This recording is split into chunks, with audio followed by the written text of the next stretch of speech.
What if you attended one of the world's most important diplomatic summits and instead of receiving a souvenir, you were handed a personalized revolver with live ammunition? That is exactly what happened at the 2026 NATO summits in Ankara. Welcome to Knowledge Suitcase.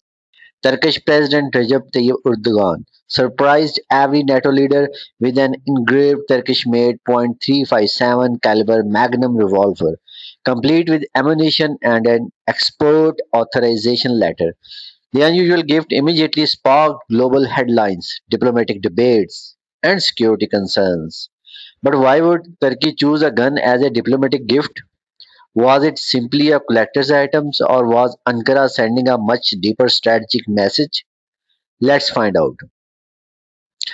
After the NATO summits concluded, each head of state and government received a luxury presentation box.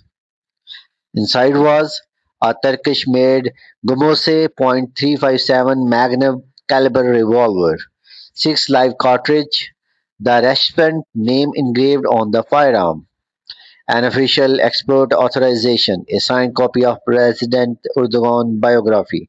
This was not an ordinary souvenir. The revolver itself is considered an important symbol because it represents one of Turkey's first domestically produced revolvers. The presentation box even carried the Turkish flag and the NATO logo, emphasizing both national pride and alliance symbolism. Why a gun? At first glance, gifting a firearm appears controversial. However, diplomacy often relies on symbolism. Turkey wanted to communicate several messages simultaneously. Message 1: Turkey's defense industries has arrived. Over the past decade, Turkey has transformed itself into one of the world's fastest growing defense manufacturers. Today, it exports combat drones, missiles, naval warships, armored vehicles, smart munitions, military electronics, small arms. By gifting a Turkish-made firearm, Ankara effectively turned every NATO leader into a recipient of Turkish defense manufacturing. It was a symbolic demonstration of Turkish industrial capability rather than merely a gift. Message 2: National pride. Countries often present gifts representing their heritage. Japan may present handcrafted art. Saudi may present ceremonial swords. Italy may present luxury craftsmanship. Turkey chose a domestically produced revolver because it reflects its growing defense identity. The message was clear: Turkey is not just buying weapons anymore, it is producing them. Message 3: Strategic confidence. The NATO summits focus heavily on defense spending and military preparedness. In this context, a firearm also symbolizes strength, deterrence, and military cooperation.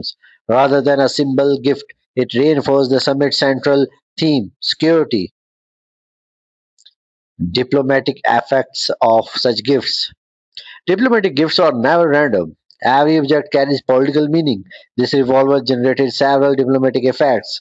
Positive effect: it highlighted Turkey's defense capability before the world's most influential leaders.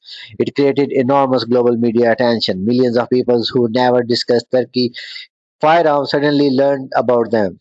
From a public diplomacy perspective, the gift was highly successful. Strategic branding.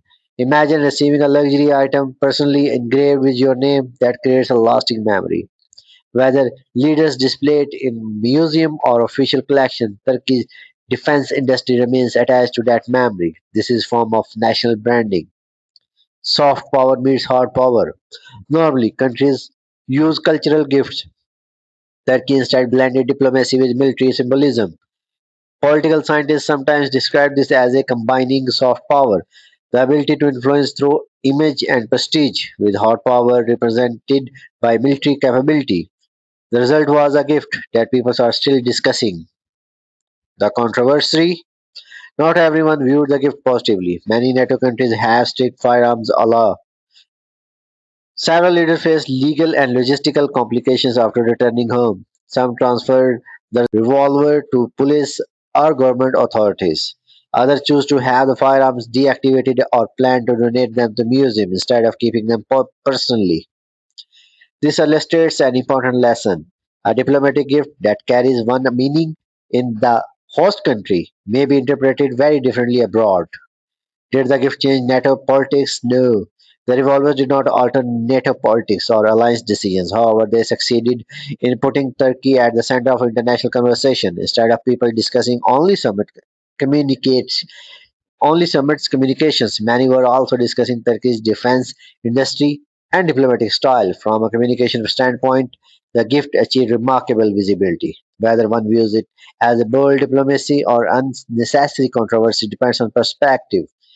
Turkey's revolver gift was far more than a ceremonial present. It represented national pride, defense manufacturing capabilities, strategic messaging, diplomatic symbolism, global branding. Some leaders accepted it enthusiastically, others stored it away, some denoted it. But one fact is undeniable: the gift ensured that 2026 NATO Summit would be remembered for much more than its official meeting. And sometimes in diplomacy, creating a memorable symbols can be almost as powerful as signing an agreement. What do you think? Was Turkey's revolver gift a brilliant example of diplomacy messaging, or was it an inappropriate gift for an international summit? Share your opinion in the comments. If you enjoy videos on geopolitics, military strategy, and international relations, don't forget to like, subscribe, and I will see you in the next video.